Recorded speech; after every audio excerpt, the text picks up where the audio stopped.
So most people go to bed on Sunday night with grand plans of how they're going to conquer the world on Monday, only to trip up before they even start.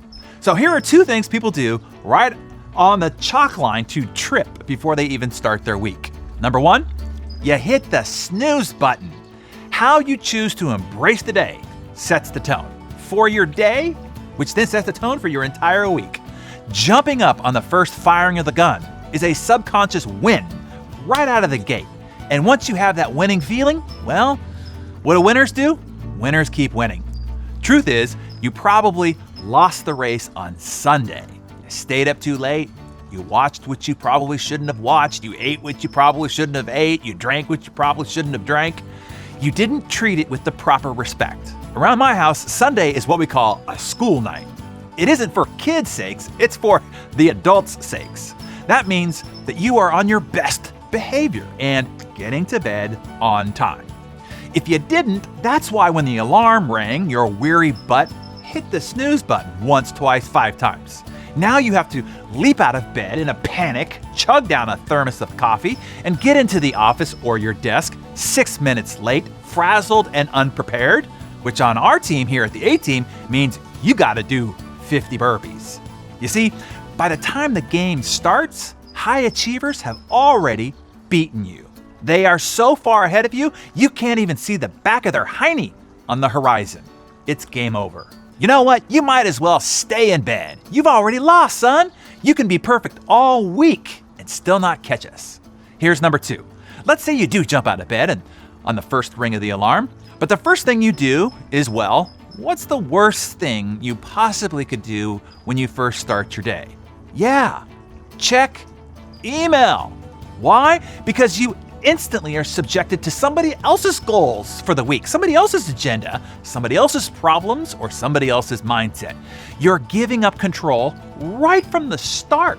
Immediately, everyone else is in control of you, over your attention, control of your attitude, control of your focus, and of course, in control of your day.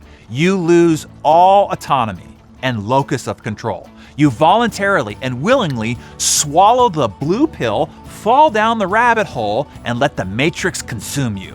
Stop it. How many times do we have to have this conversation? I know you understand this intellectually. I know you even agree with this premise, but yet you still do it.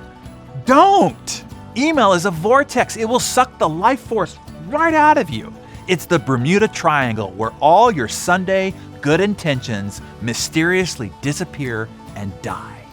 Don't start your Monday with somebody else's agenda.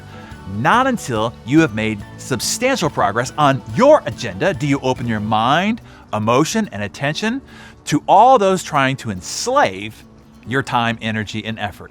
Understand this. The goal of every email, every text, every notification is one thing: to seduce you from your goals so that you will help them with their goals. So I know that you're arguing with me internally, futilely I might add. You have this, yeah, but those emails might pertain to my goals and my agenda.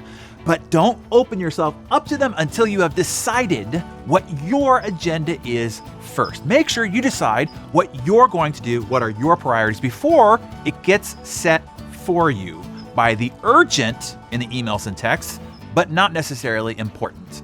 And be comforted in the fact that it will all be there waiting for you after you do your morning routine here on Darren Daily and your first 90-minute jam session of your MVP, your most valuable priority. You will have already won the day. If you do those 2 things, you will have won the day before you allow the email monster to chew you up and spit you out. Now, there's only one reason to open your email first thing in the morning, and what is that? Yeah, to get your Darren Daily, because it is for you and for your agenda. It gives, it doesn't take. Maybe you'll want to do as I do. I'm not sure how it works outside of a Mac or iPhone. I don't even know how people live outside of a Mac or iPhone, but I star my Darren Daily email, classifying it as a VIP, so that when it comes in, it goes on top or on a screen notification and into a whole separate folder. So I don't have to go into the Bermuda Triangle of the email vortex. That way I don't even see that hysteria before I get my day properly jump-started and I crush my first MVP. Okay, confession time for all of you. How many here in the community are guilty this morning of hitting the snooze alarm or or checking email outside your Darren Daily before you got your day started? Tell us in the comments below and declare your new commitment going forward. Okay, let's huddle up here real quick, Darren Daily friends. In this episode, Darren gave us some straight to the point, no BS advice on how to stay focused in this noisy, distraction-filled world we live in today. And I don't know about you, but having this reminder is so helpful. So I'm excited to share with you an additional bonus training Darren's put together for us on this topic. Darren really does care about setting us up for success and making sure we have the right tools in place to help us avoid some major distraction pitfalls. But of course, we have to be the ones to step forward, embrace his guidance, and then take action on it. So I encourage you, if you want some extra tools to stock up your tool belt today, click the link below to access a special bonus training from Darren. I'll see you there.